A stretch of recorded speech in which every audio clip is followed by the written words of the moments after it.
Hello and welcome. Thank you so much for joining us on today's podcast. I'm Maria Tomás-Keegan, your host and a life and career coach for women. There are a couple of things that I am passionate about when it comes to working with professional women. I love to help women create a life and career that fulfills them because you don't deserve to stay stuck where you don't belong. And I love introducing you to other women who are on a similar mission as mine to help women. My inspiring guests are role models and resources to help you explore different career transition approaches and practices and tips. So, if something hits the mark with you today, check out the show notes below for ways to connect, follow us, subscribe. And I'd love it if you would share your thoughts about what resonated most with you in a comment. So, as a career and life coach, I often hear women say that they want to find more meaningful work that aligns with their purpose and brings out their passion.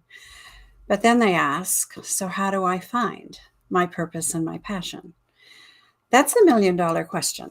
And I love to invite guests to talk with us here and provide us different insights, different perspectives, so that we get to decide for ourselves what fits for us and what doesn't. Corbie Mitleid is one of those women. She's a writer and a visionary who carved her own path, and that path wasn't easy. 2 marriages that didn't last and a constant search for the partner who understood. A succession of jobs, a series of spiritual paths, and then out of the blue, breast cancer, not once, but 3 times. Corbie's life, she describes, has been a roller coaster with no breaks. I love that image. That conjures such a great image for me. But through it all, she learned to meet challenges head on, always asking the next question and facing each new situation with strength, courage, and humor. Today, Corbie brings a complete toolbox to her work because she knows what it is to create a career out of experiences. While she's now a full-time intuitive counselor and inspirational speaker, she says she's had a career salad. I love that. The ingredients for her included being a published author, a professional actress, a television producer, a radio personality, and an executive recruiter. That's a salad for you. Corbie is also called the power behind the throne for many high-profile CEOs. So let's talk with Corbie today about letting your genie out of the bottle and creating your sentence of passion. Welcome, Corbie. It's great to be here. It's my pleasure. I'm so glad you've joined us today. And I really want to dig into this with you because you have a unique story and a great perspective on Yes. this. So let's hear a bit more about your career salad and how that led you to find your purpose and passion. All right. Well, first of all, everybody else in my family is medical. Dad was a doctor. Mom was a nurse. My brother is a doctor, world famous for cystic fibrosis and asthma work. Me, I was an actress. I was a writer. I could have stood on the dining room table and recited Shakespeare, and they wouldn't have seen me. So all of my life, I've been trying to find out who I was without the family trope, if you will. And so, yes, actress, author, inspirational speaker, graphic novel for the series ElfQuest, legal assistant. I was always able to turn my hand to something for work, but most of it did not fulfill me.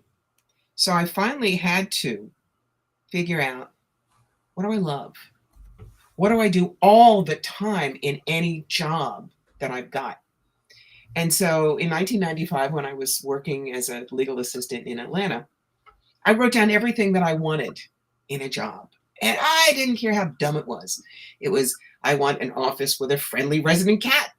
I want to be able to dress up or down based on the day, not based on somebody's idea of what looks right. I want a job where everybody gets credit for being part of the mix. And when you're working for a 400 lawyer law firm, it's not going to happen. But 10 years later, I looked at the career I had chosen to do after 9/11 because I knew that other answers had to be found out there. And I had every single thing on that job want list, including the office with a resident cat, because I work at home and I have 3. That's a great story, and I love your energy. This is such it's going to be a fun conversation. So let's talk about purpose for a minute. I have people asking me this question a lot, and I know you do too. So tell us why people can't ask you what their purpose is. When people assume they can come to a intuitive counselor, psychic medium, whatever you call me, and say, "What's my purpose?" What if I go, "Oh, Spirit is telling me you should be digging wells in Nairobi," and A, you're scared of snakes, and B, for you, roughing it is no room service, you're not going to do that. I haven't lived your life. I haven't faced your challenges. I haven't owned your victories. When you look at the patterns in your life, you will see what is the siren call in every part you've ever lived. And that's going to literally pull you towards what your purpose is. Because our purpose, our sentence of passion, is not who we are or what we do or even how we do it. It is our vapor trail. When we go skidding into heaven on bald tires and fumes in the tank, and God hands you a beer and says, "So," you get to say, "I did this. Isn't it cool?"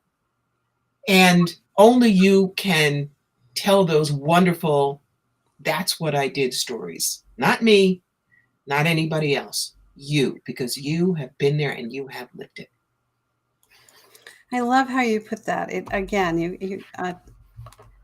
You speak in imagery for me, which is so important because it conjures images, that vapor trail idea that you just spoke about, that your purpose is your vapor trail. I love that. I think that's a great way for people to think about that. So, you look in the sky and you don't see a plane, but you see what the plane left behind, right?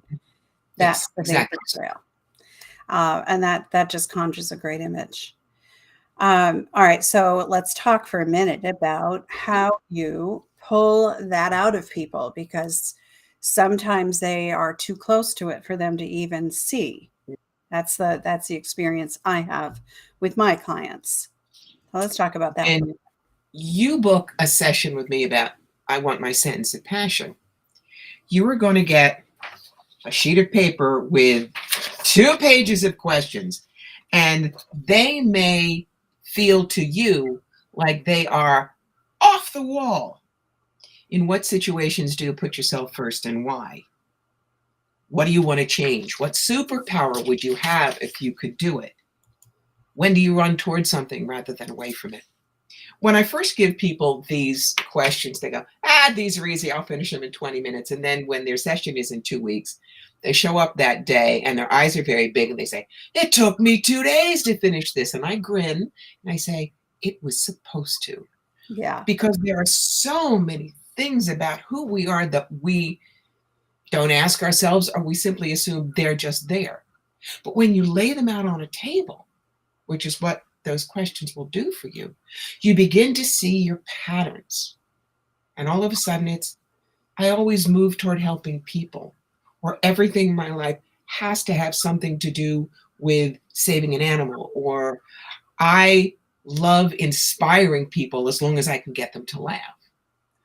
Those are going to tell you where to start directing your passion and your delight and your purpose. I love that. Those are great questions. I think you're so right. I said it, we are often way too close to our lives and our experiences to actually see what about them is that the pattern, right? Where's that? I call it that silver thread that weaves throughout. What Right. is that thread that is that common ground, the commonality? And I Mhm. think that's where we begin to discover what it is that really lights us up. And Yes. that's when you get lit up by something on a regular basis, that's Mhm. purpose. It's absolutely purpose.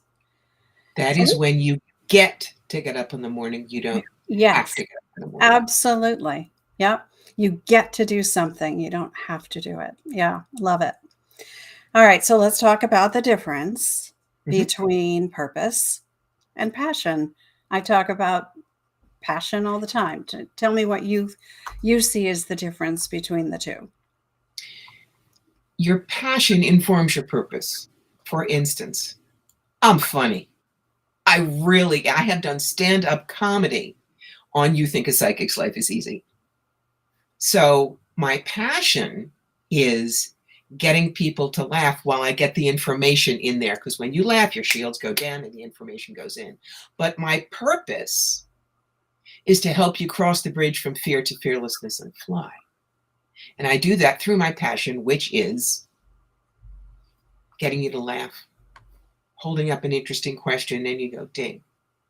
So one is what feeds the other. It's like, what's the difference between rose food and the rose? Hmm. Hmm. That's a great way to put it. That's a great way to put it. Can you have can you have one without the other? You can have a passion and not be aware of your purpose, but Hmm. Yeah, I we see that. don't come down here. We're not a rock. Every time we come down, and we being our soul, not us, um, the Maria recipe, the Corbie recipe, we're one and done. But it is a matter of how do we leave the world better than we found it? Hmm. Some people, their passion is gardening, but maybe they live alone. They don't have to share it with anybody. Now, in a sense, their purpose is to nurture Mother Nature. But purpose in terms of everybody else in the world, no, they didn't have it. They didn't have to. So passion can stand alone. Yeah. But in order to make your purpose thrive, you need to know what your passions are so you can feed them in. Yeah, love that. Feed them in. That's a great way to put it. Okay, so this is the Career Transition Roadmap podcast. So let's talk about passion and our careers, our jobs, what we do Mhm. for a living. Right. I call myself a passionate on a lot of things, but I'm passionate Mhm. about a lot of things. I'm passionate about animals. I'm a passionate coach. I know passionate doctors, Mhm. and I have a passionate painter working on my patio right now. He just loves his work. Mhm. But do we find our passion through our jobs? No, ish. I'll say ish I love that. because we our job might show us what our passion isn't. I mean, I am a superb power behind the throne. I am. But constantly fielding crises for a major lawyer or cleaning up after a CEO's forgetting to do a whole bunch of stuff, I am fabulous at that. But it's not what I want to do. I had a podcast myself. I'm going to laugh. And I was a brilliant interviewer. But I realized that everyone on my show was absolutely burnished and shown while I was talking to them. Me, I was chopped liver because I just pushed myself back so they would shine. And I decided it's not my thing. I'd much rather be on a podcast where I can dispense my ideas to hundreds or thousands of people that I don't know and go to the next one. So it wasn't that being a podcast host showed me my purpose per se, but it showed me what it wasn't. Sometimes that's where you have to start. Some people like you they just roll into the host idea naturally, and they're an expert at teasing out the important points with a guest. Me, I'm sorry, I'm a performer. I want to be in the spotlight, and I admit it, and there's no problem with that at all. And a great performer you are, and a great guest you are. I love this. All right, so let's talk about personal experience. Mhm. So you said in the bio you provided that you created a career from experience. So why is personal experience so important in discovering your passion? When you see all the things that you already know, the things that life has taught you, that works for you. For instance, a lot of people think, well, I'm going to a psychic meeting, I'm going to an intuitive counseling. She's going to go, if you remember the Bullwinkle show in the 60s, eeny, meeny, chilly, beany, the spirits are about to speak. Oh my God, no, I don't do that.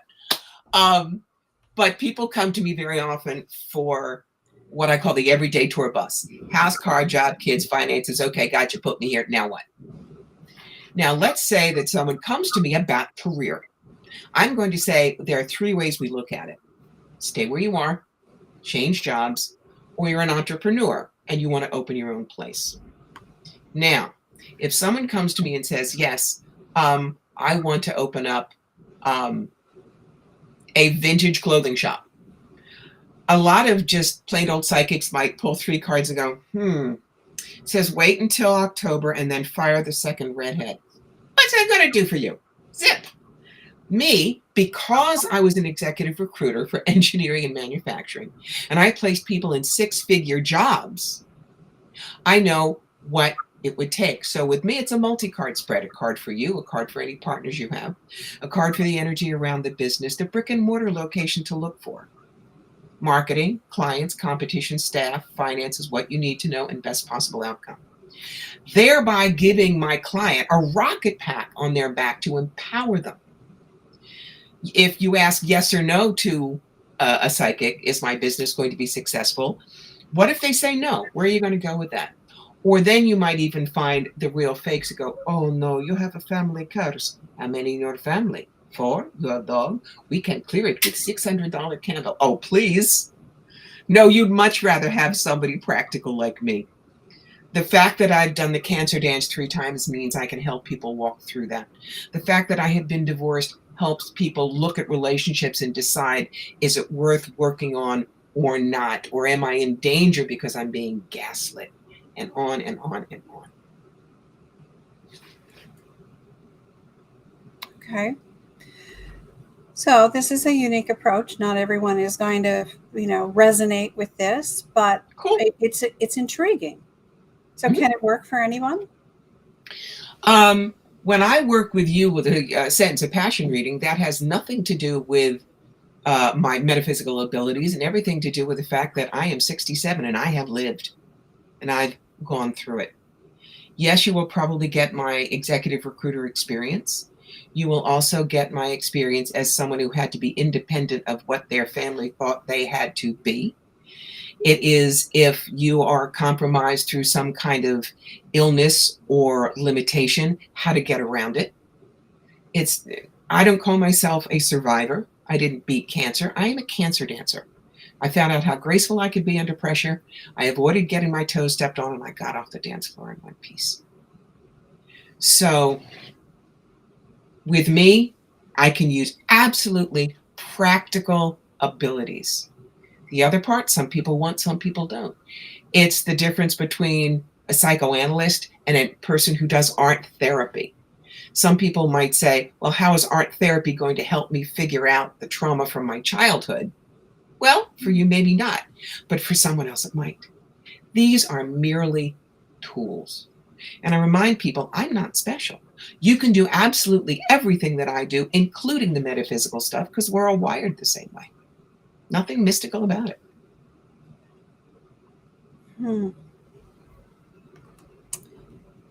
That's an interesting thought. A lot of ideas are popping in my head about Mhm. whether that's true for me or not. Right? They're probably I'm sure a lot of people are feeling that right now, Hmm. because it feels like a special gift that you have that I don't have. It is truly no more than a circuit breaker. We're all wired like the same house plan. People who are convinced there is nothing to it, some people say, oh, it's the devil's work. Well, they're all locked and rusted shut. Someone who thinks there's nothing to this, but they always know when the mother-in-law is coming over. They always know when they need to go this way instead of that way, and they always avoid accidents and things. They may not think they're getting anything, but they are. I call that a short in the system. And then there's me, who's been interested in this kind of thing since I was 9. So I've always kept the circuit breaker off so the power flows, and it's how I learn about myself. Hmm. So it's figuring out what the circuit breaker is, where it is, and how to regulate it. Could Yeah. be. Another way you might want to look at it is we all have 10 fingers. Everybody can pick out chopsticks. Some of us love music. So we study and we learn how to read the notes and we practice all the time. And then 1 is 60 million is Elton John. But we all have 10 fingers. Potential is there. Oh, that's a really good way of putting it. The potential is there for all of us to Absolutely. do whatever it is we aspire to do. Yes. Right. So getting really clear on what that is, Mhm. doing the inner work that it takes. I do it in a very different way than you do it, but it's essential, I think, to start Mhm. there, to know who you are, what you value most, Yes. and what you want Mhm. before you can. So that's, figuring out what your purpose is and what you're And passionate about, and let that feed. no guilt because you're not doing what everyone else thinks you should do. My father wanted me to be a lawyer. Hmm. No. I loved him. He was my best friend, but I don't like confrontation. So I should not be a lawyer. Yeah. But I can do the same thing about looking at truth and examining ideas that a lawyer can do. So do not, I'm looking straight at all of your audience, do not be deterred by the idea your family says you should be doing Yeah. such and such. What's Yeah. your heart say? What is it that you want to look back on your deathbed and grin as you run out of the body to say, wow, it was what I wanted. It was everything I Yeah. wanted. That's Yeah. where you go. Yeah. And that's a scary thing for a lot of people. A It lot of is. people who are living by someone else's expectations, right? And it Mm-hmm. starts when we're very young, right? We Oh, are it taught does. what to believe and what to believe about ourselves, Mm-hmm. and what others think we should do with our lives. You That's the know? thing about self-help books. We think if we don't do what the expert says, we'll get it wrong. Quick story. I will tell you the very first self-help book I read in 1968 when I was 13. And I remember the first paragraph. Judy has a groovy wardrobe. Her hair is far out and her makeup is fab.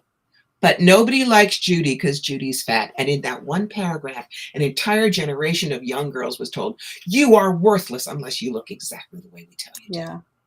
Yeah. That's why, no, dump the self-help books. You Yeah. are your own self-help book. Yeah. Yeah. Interesting. All right. So you talk about your sentence of passion. Mhm. First of all, help us understand what you mean by that. And then let's talk about how you get it. Okay. And then we'll follow up after that. Your sentence of passion is your rallying cry, which is different from your motto. Your motto is what you say to yourself in the mirror every morning. I actually have two: live the examined life. But the other one is a quote from Robert Heinlein's science fiction book, Time Enough for Love. In life, moderation is for monks. Take big bites. So that's how I rev myself up to go in the morning. My sentence of passion: cross the bridge from fear to fearlessness and fly. When I can take someone from point A to point B when they thought they couldn't make it, tap them on the shoulder, say, here are your wings, you don't need your flight plan, get. I'm living that passion. So the motto gets me revved in the morning, and the sentence of passion is how I fling that joy out into the world. Don't care where it lands, just this is what I know. If you love it, grab it. I'll help you. If not, live and be well. Yeah, I love it. I love what you said. Take big bites. Yeah, we only I am as I get older, I am reminded daily how short life is. Mm-hmm. A dear friend of mine just yesterday lost her mom suddenly. We just never know. So it is so it's so easy to just go through the motions and not really live out loud. So I love it when you say take big bites. Yeah. But how do you Living politely is an oxymoron. living politely? Yeah.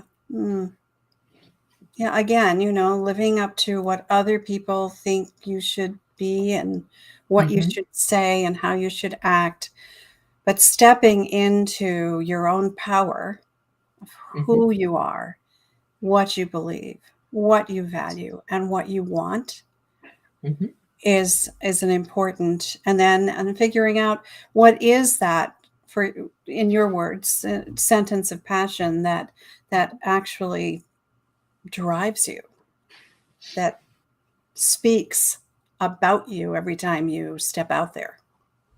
Yes. Especially women our age. What did I do with my life? Because when we women are younger, we are taught, molded, at least our generation, into whatever you want. You're wrong, you're bad, you'll be punished, and you have to watch somebody else have it. Whether it's a cookie that your mother gives it to your brother and looks at you and says, girls who eat cookies get fat. Do you really want a cookie? To you're supposed to do this for your family, towards women don't really have to work. It's the guys, whatever. That's old ideas, but it's how we were raised. So a lot of women come to me in their 50s and 60s, paralyzed with fear. What am I now? What am I worth? What am I supposed to do? And that's where helping them look at all the things they did in their life will help them find that passion and that purpose. You're not done just because your last kid went to college. Okay, so when we figure out what that sentence of passion is for us, how does that change our lives? We don't get up lost. We don't get up and stare out the window saying, why should I even bother being here? Yeah. I'm not doing anything. I don't have anything to look forward to. When you have your sentence of passion, there's always the, well, where am I going to put it today?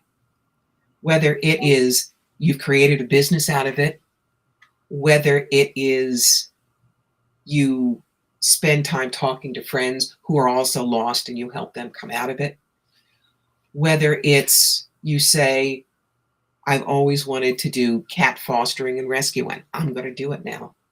And now I'm going to open up a cat cafe so that people can maybe adopt those cats. They'll lead you to things. When you know what your sentence of passion is, you will not be lost. I love that. It gives you the reason to get up in the morning because you go get to do that. So yes.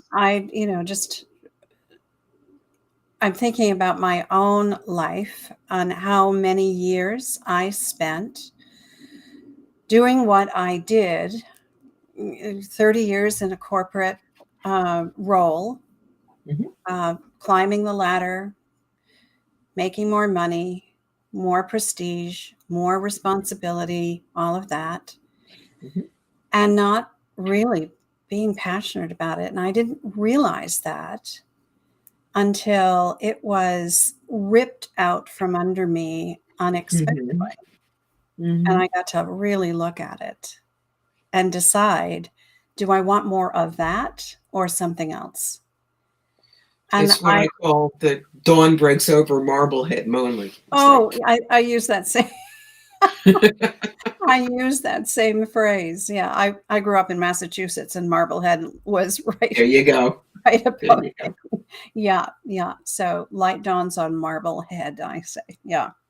Um, yeah, and so often we never break out. We never wake up from that because we are in on this treadmill, Mhm. and we don't know what's on what if you stepped off it?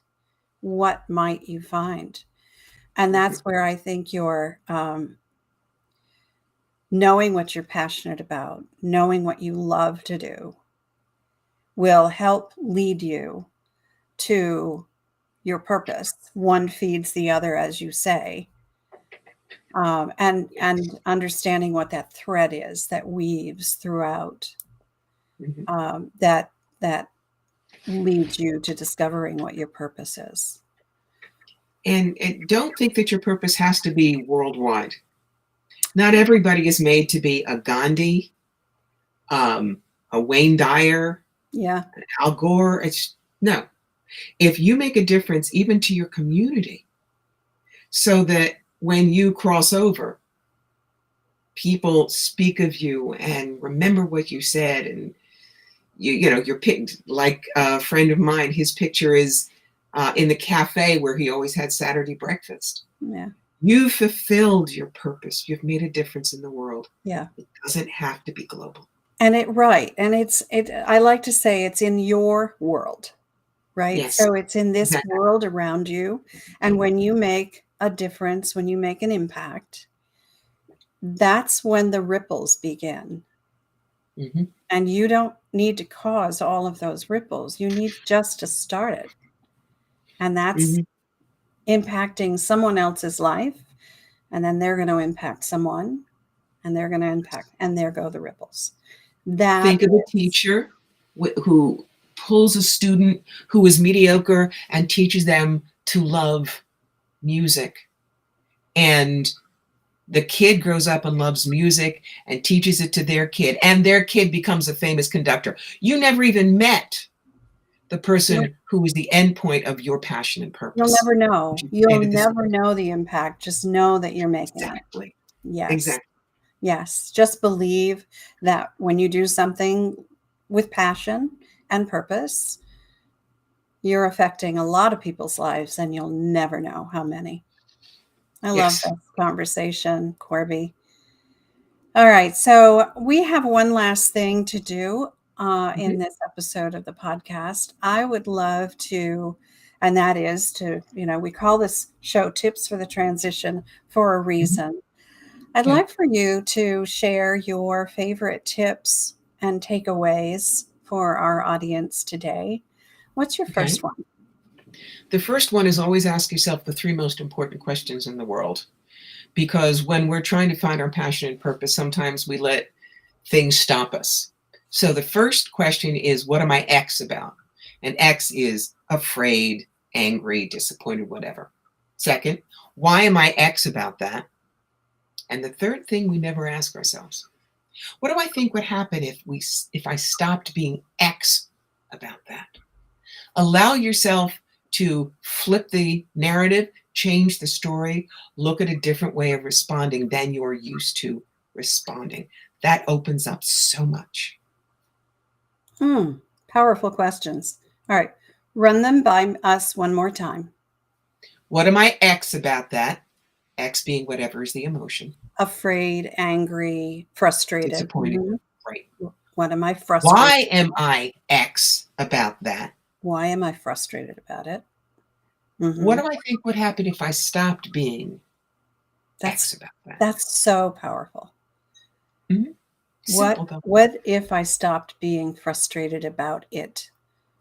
Yeah, I Mhm. love that. Great series of questions. And and if you just go, I don't know, that's when you use a little crowbar and you say to yourself, if you had to guess. Yeah, Because when people just have to guess, you're going to hear what they would have said anyway. yeah. Just They're dig not a little bit. concerned. Yeah, yeah. Right.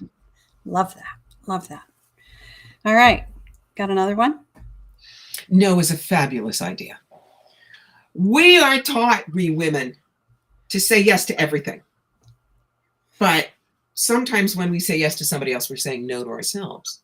So I literally have postcards that I give to my clients, and it has written on a little chalkboard, no is a fabulous idea.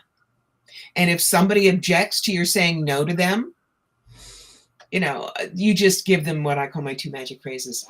Thank you for sharing. You may think that if you wish. And then you go do what you need to do. Yeah.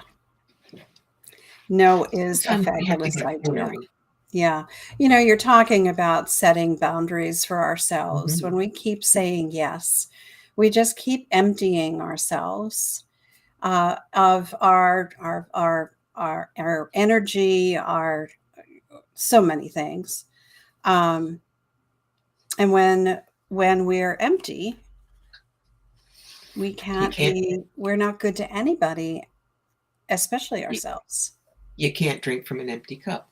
Right. And the other thing is, when we always say no, when we're always available, et cetera, people get used to that. So all of a sudden, when we need and we ask, they go, oh, well, that wasn't the deal.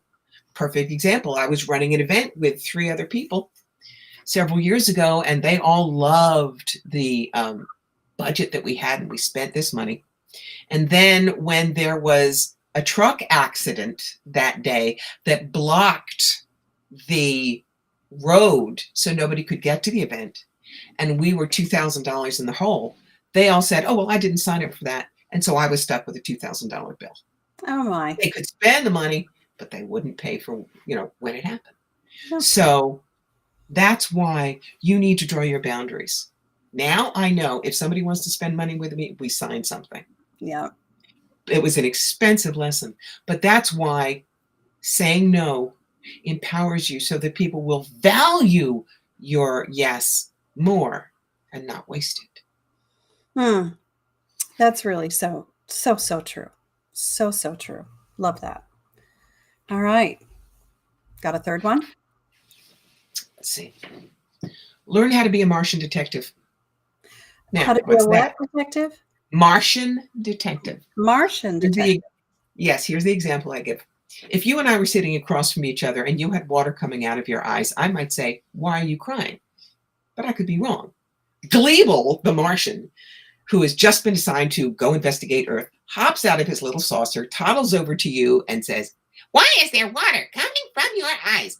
And Gleeble might get a better answer because maybe your contact lenses are bugging you, or maybe you have allergies, or maybe there's an emotional basis. And the very quick story to give that illustration. There was a man, he was married, he had a daughter, he was in a bad car accident. They put him back together, but his face kind of looked like spin art. Very embarrassed. So he always kind of walked around hiding, but he was still married with a kid. One night he was putting his daughter to bed. She grabs his face, smushes it next to hers and says, this would be a great picture, but it would be better if mommy's face were in the picture. Now, old him would have said, oh my God, even my daughter thinks I'm hideous. PTSD for the rest of his life. He knew how to think like a Martian and turned it right back to her. Why would it be better if mommy's face were in the picture? She looks at him and says, because mommy can't hold the camera still and you take good pictures. One question, one non-judgment investigation saved years of pain. Yeah. Wow. Boy, that is a powerful tip. Don't judge. Don't assume you know. Ask. Just ask so you do know. Mm-hmm. And hopefully they'll tell you the truth. Fingers crossed. Wow. Corbie, I've loved this conversation with you. I've learned a lot, and I've learned about looking at things a little differently. And I'm sure that our audience has as well. So I know that a lot of them are just going to want to reach out and touch you in a more personal way. Sure. So what is the one very best way for them to do that? It's go right to the website, CorbieMitleid.com. There are probably over 100 articles there about things. I have something like 35 different readings and consultations. I have lots of information there for you.